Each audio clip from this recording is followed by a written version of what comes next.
Samsung coming back to the U.S., ExxonMobil, massive expansions in Texas and Louisiana. Meanwhile, the news is saying, Bloomberg, we need to impeach Trump because he claims there's surveillance going on. When we now have the Vault7 release proving everything we'd already reported, this is a crazy time to be alive. Roger Stone, where would you say we are politically in the history of man in 2017? Go ahead and take over. Well, Alex, I'm going to take your advice next week because I think we could improve my segments with more political discussion, perhaps fewer guests, although I'm very pleased to have my guests with me today. Alex, I think we're on the cusp of the greatest single political scandal in American history. This makes Watergate pale in comparison. The compounded lies that are now devastating the establishment are interrelated. On the one hand, they clearly had the Republican candidate for president under surveillance, and at the exact same time, their rationale for doing so has been completely exposed as fraudulent and political. This could do to the Democratic Party what Watergate did to the Republican Party. It could have a devastating effect on the midterm elections, but I think very much like Watergate, Alex, it's going to take some time to get to the bottom of this. Remember, the Watergate break-in was in June. That November, Nixon carried 49 states, stonewalling against critics. It wasn't until almost a year and a half later that the entire Watergate cover-up collapsed. And that's how it will be here, in my opinion. All I know is a month ago, the New York Times was bragging that they'd been surveilling Trump Tower and had all this stuff on Flynn. And then now they said they never did it. But I'm turning it over to you. You got a full slate of big guests today. Roger Stone, go ahead. Alex, the New York Times turns out to be an unwitting handmaiden of the intelligence services. If you go back to their story on January 20th, and you go to their story several weeks ago, in both cases, they were Central Intelligence sources say that they have emails, financial transaction records, and telephone intercepts. Of course, the New York Times hasn't seen any of those. They haven't been produced for the American people to look at. And the Times just takes what the CIA says at face value. Given their track record of lying about torture in the Iraq War, lying about Benghazi, lying about rendition, lying about Iran-Contra, lying about weapons of mass destruction and Saddam Hussein, I don't know why anyone would believe them. And now the chickens are coming home to roost.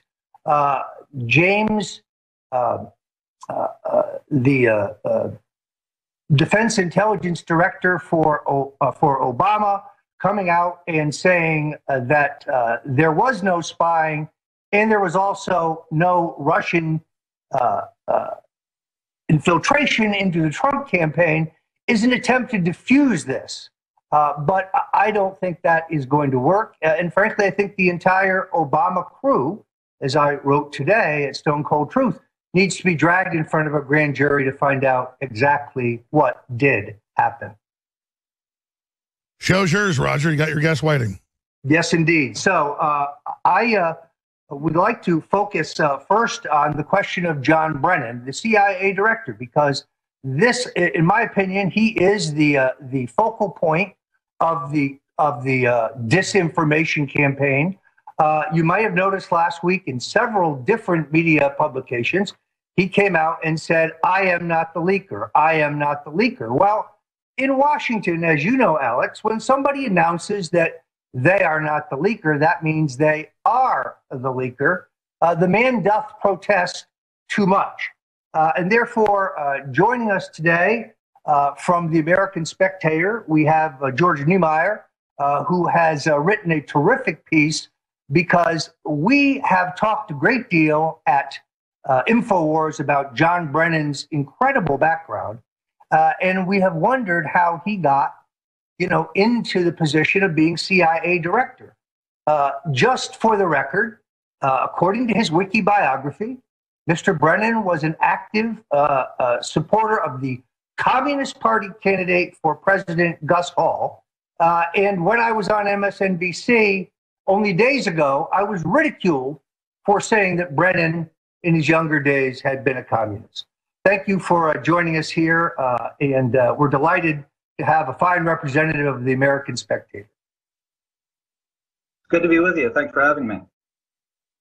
So outline for us, if you would, this very important piece that you did that outlines, the role of Mr. Brennan, who I believe is the linchpin, the chief conspirator in this effort to smear Donald Trump and to make the case that there was something nefarious about his election, when in fact it was the globalists who were seeking to thwart the Constitution, smear Trump, and steal this election for Hillary Clinton.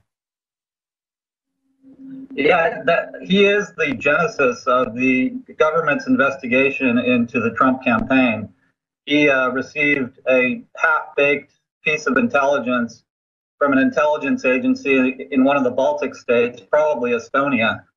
And he used that to convince Comey and Loretta Lynch and the rest of the intelligence community to pursue a FISA court warrant that would allow the U.S. government to intercept communications from Trump Tower. Now, it is my understanding that the government first went to the FISA court in June. They asked for permission to wiretap, to surveil Trump Tower. They also asked for surveillance of 3 U.S. citizens, yours truly, Paul J. Manafort, and of course, Carter Page, whoever he is, some guy who managed to join a Trump issue advisory group. It's unclear whether the FISA court disallowed the tapping of Trump, but may have approved the surveillance of the 3 of us in June, or whether they turned down the entire request and only approved it in October. If that is the case, I think the clearest way for the president to clear the air on this entire matter is to order the release of all of the documents that were filed with the FISA court. Yeah, that's right. And you'll notice that John Brennan has not said a word since Trump sent that tweet out on Sunday. You know, he's the person with the most information here, and he's said nothing. They've sent out Clapper because he doesn't know the whole story. It's almost like a repeat of the Susan Rice situation in Benghazi, where the Obama people send out the person with the least amount of information to deny the story. Well, what's interesting, of course, is that the sequence of events here, I'm convinced, is the president gives an extraordinarily effective State of the Union address. He has wind in his sails.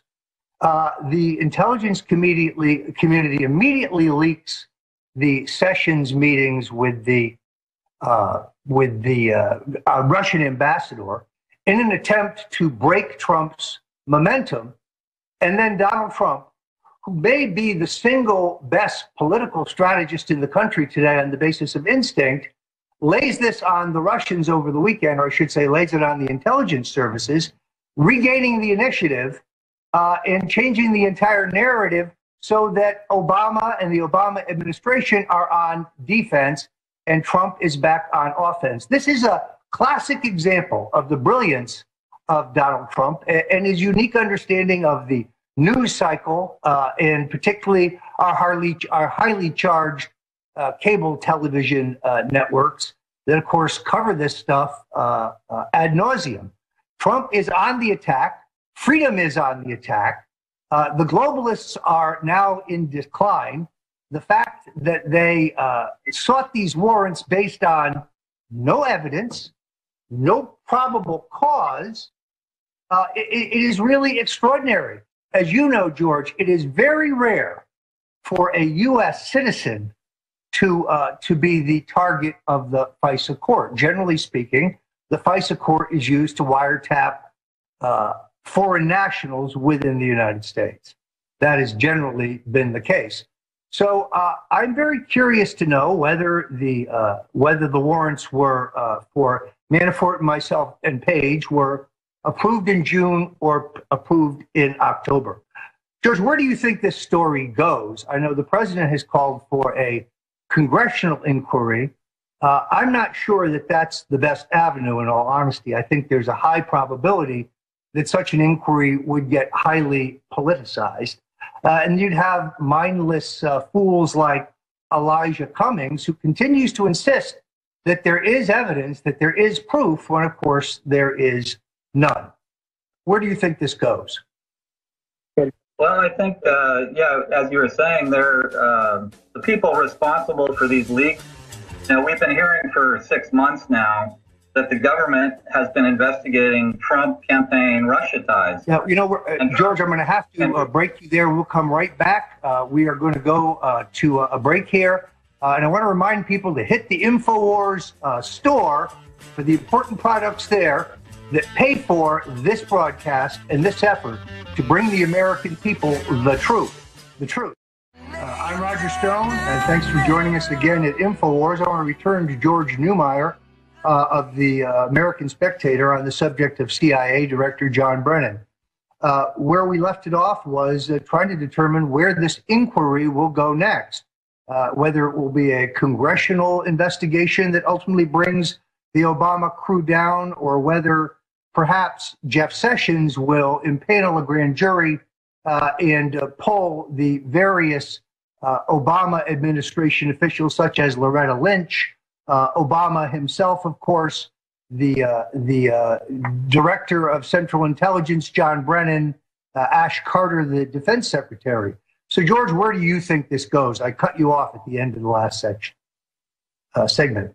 Yeah, I think either scenario that you sketched there is plausible, but I think the bottom line is, as you were saying, this is going to boomerang back on the criminal leakers.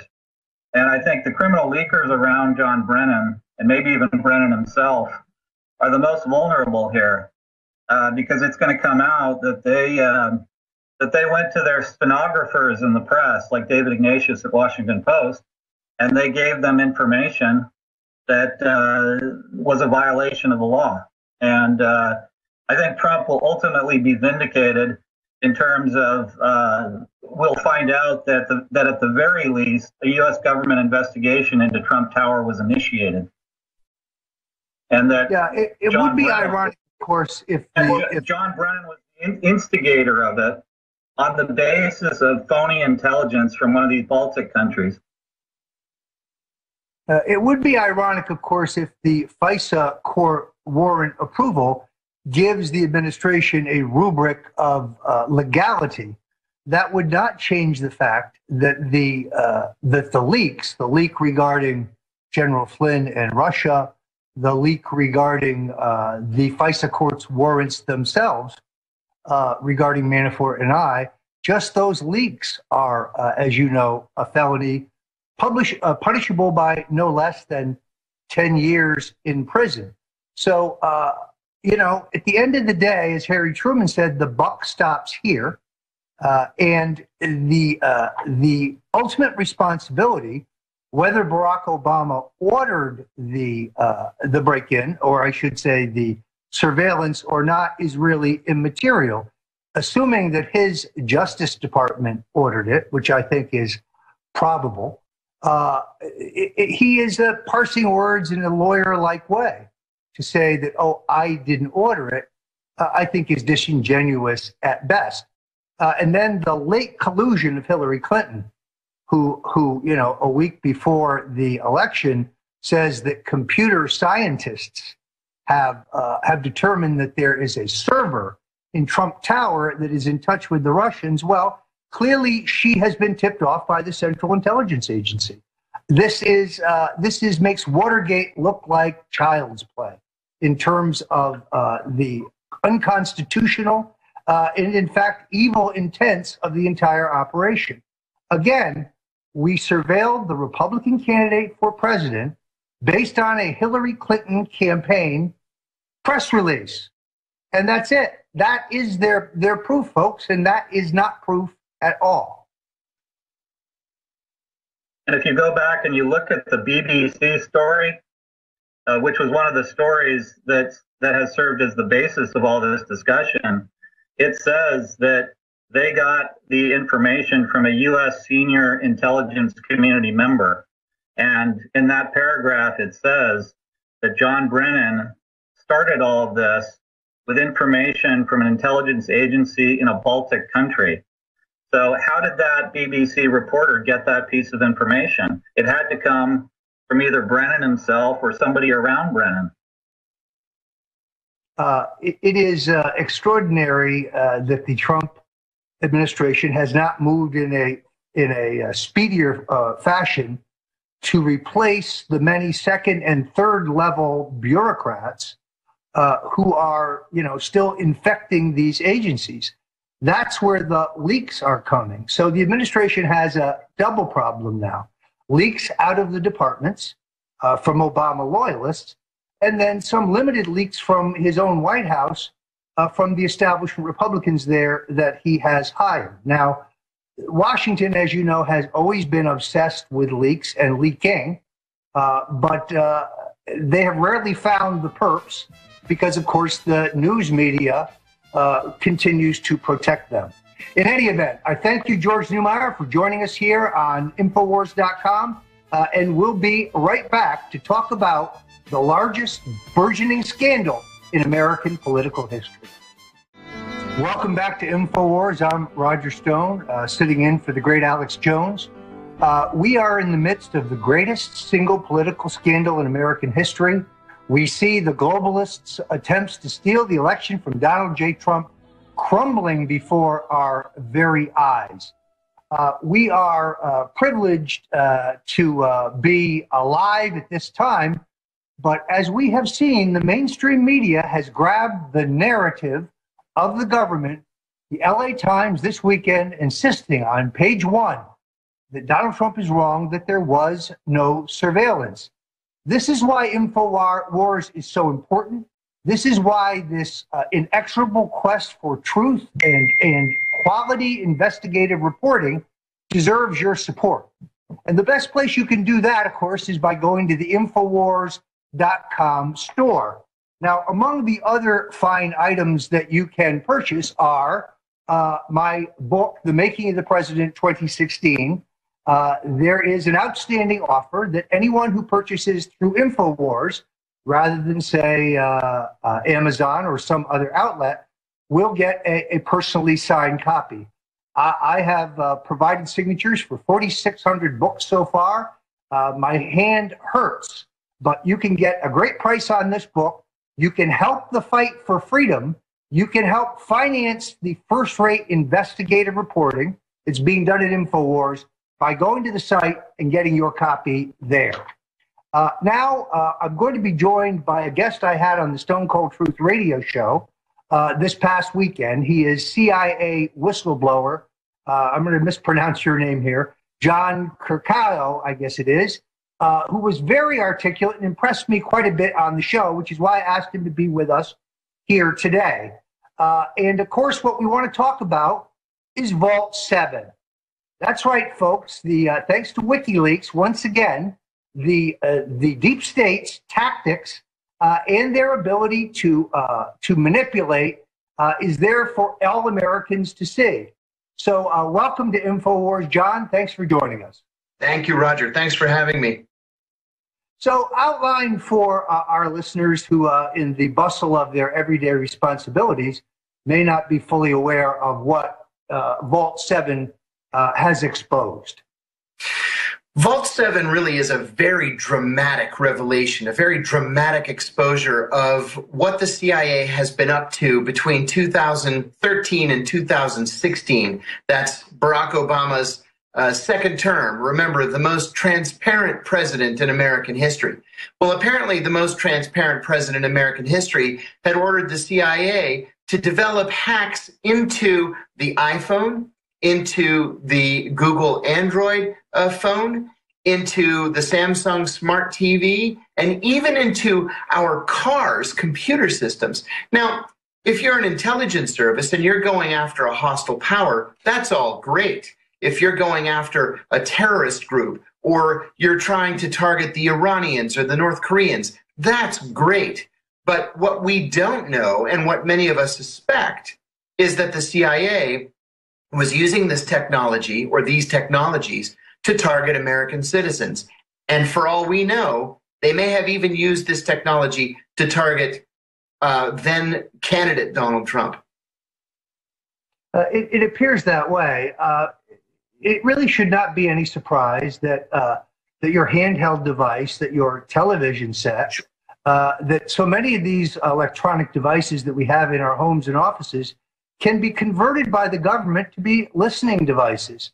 On the advice of an intelligence professional almost 2 years ago, when I'm having a particularly confidential conversation with, say, Alex Jones or someone else, I will turn the phone off and actually place it in another room.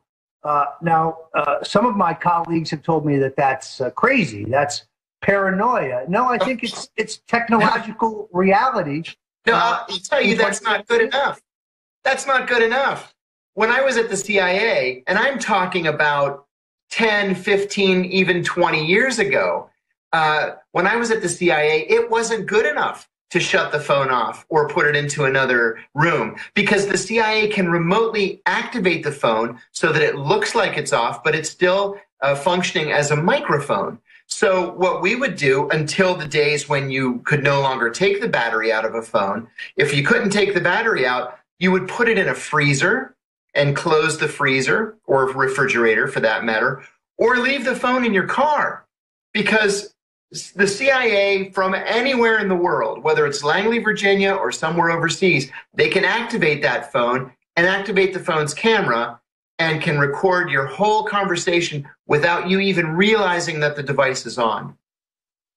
It seems to me that we've had a never-ending trail of the Central Intelligence Agency getting caught with misdeeds and lies, being dragged before the Congress and swearing they're really sorry, they'll never do it again. And then they go back to Langley, and of course, nothing ever changes. Mm-hmm. I think the president would be wise to clean house at the CIA as soon as possible. I was rather surprised that in the inaugural week, he went out to Langley and kissed their derriere. I would not have done so. They are the enemy. They are the tip of the spear for the globalists. And frankly, as they brought John Kennedy down, as they undermined Richard Nixon, they have every intention of undermining and delegitimizing this president. And keep in mind, Roger, that this is still very much Barack Obama's CIA. These people who rose to the senior-most levels of the CIA over the past 8 years did so under President Barack Obama. They served under John Brennan. They served under David Petraeus. They served under, his name escapes me now, Obama's first CIA director, Leon Panetta. Panetta. So these guys, while they're career intelligence officers, they came of age under Barack Obama. Now, Jimmy Carter, who was one of the most wildly unpopular presidents inside the CIA, was unpopular for a reason. And it was because he cleaned house. He got rid of a lot of the people who had been caught by the church committee committing assassinations and spying on Americans and doing all the things that the law of the land says the CIA should not be doing. What he ended up doing was firing literally hundreds of senior operations officers in something called the Friday Night Massacre. People at the CIA still talk about the Friday Night Massacre. The truth of the matter is, every once in a while, you need to carry out a massacre at the CIA because the organization becomes too politicized, it becomes too polarizing, and it ends up working against the interests of the president and the country, and you have to clean house. Well, as you'll recall, after Jimmy Carter appointed Stansfield Turner, the admiral, as the head of the CIA, most of those who were canned in the massacre could later be found over at the George Bush for President headquarters in Virginia. And of course, almost all of them would make their way back into the agency after President Ronald Reagan made the mistake of letting George Bush control the intelligence agencies, essentially gave him the intelligence portfolio for the Reagan years. The abuses at the CIA are legion. No one ever seems to go to jail. No one ever really gets fired. As you know, President John F. Kennedy threatened to what was it, smash the agency into a million 1,000 pieces. different pieces, Yes. which I believe played a major role in his ultimate murder.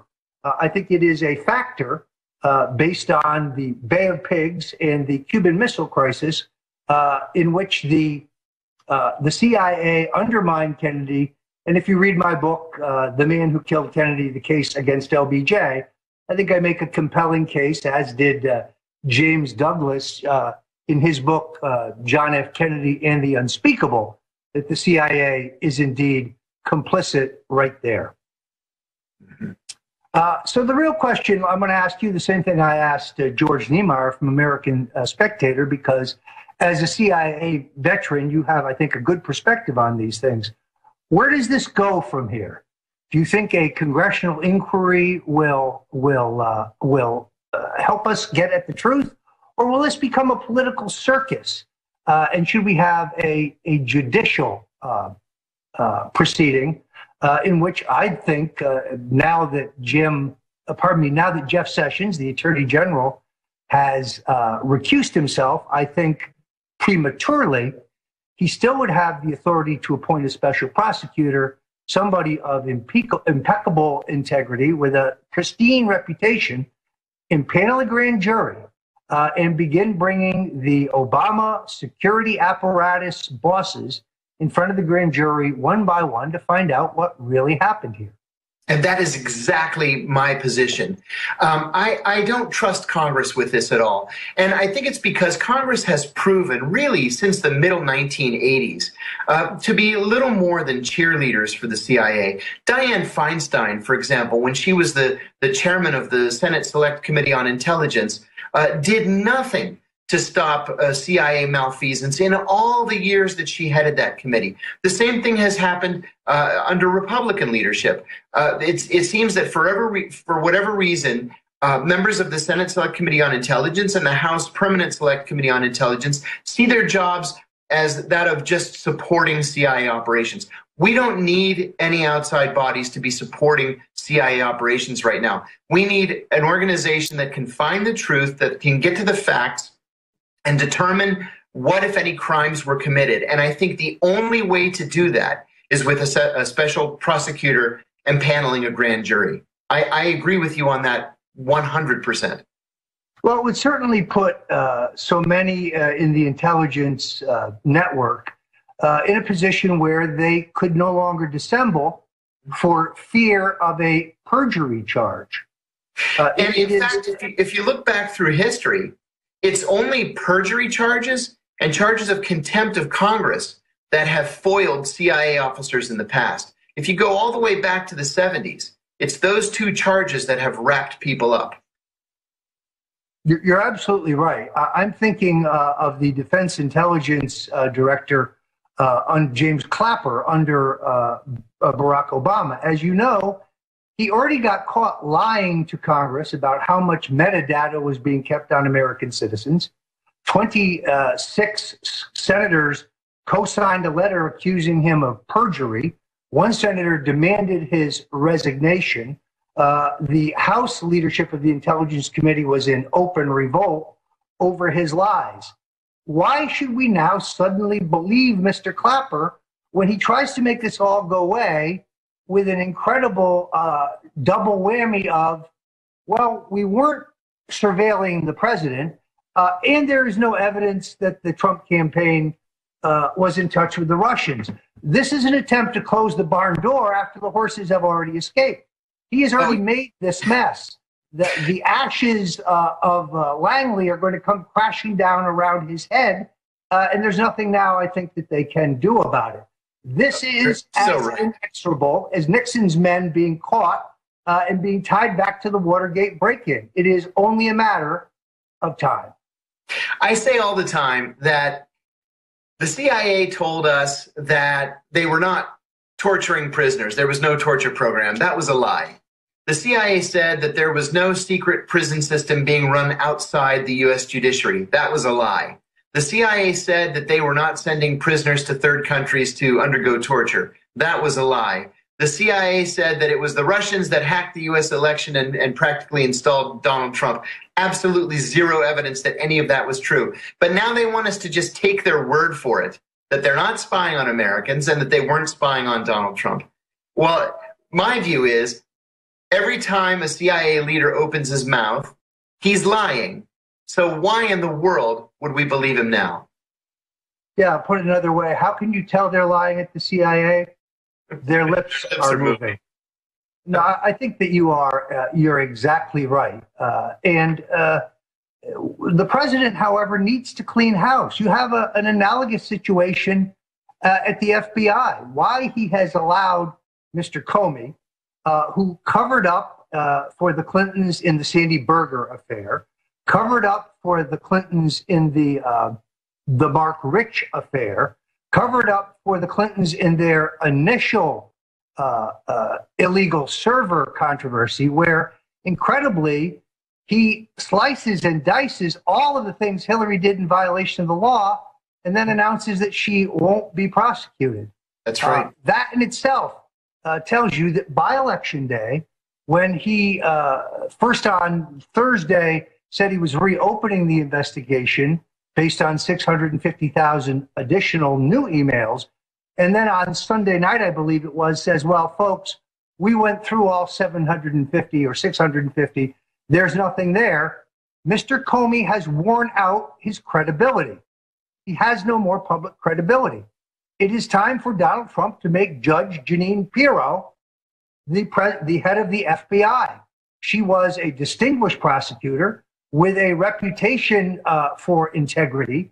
And I guarantee you, she's one tough lady, someone I've known for, geez, I guess 30 years, going back to her days as the Westchester County District Attorney. She could clean up the agency. Of that, I have no doubt.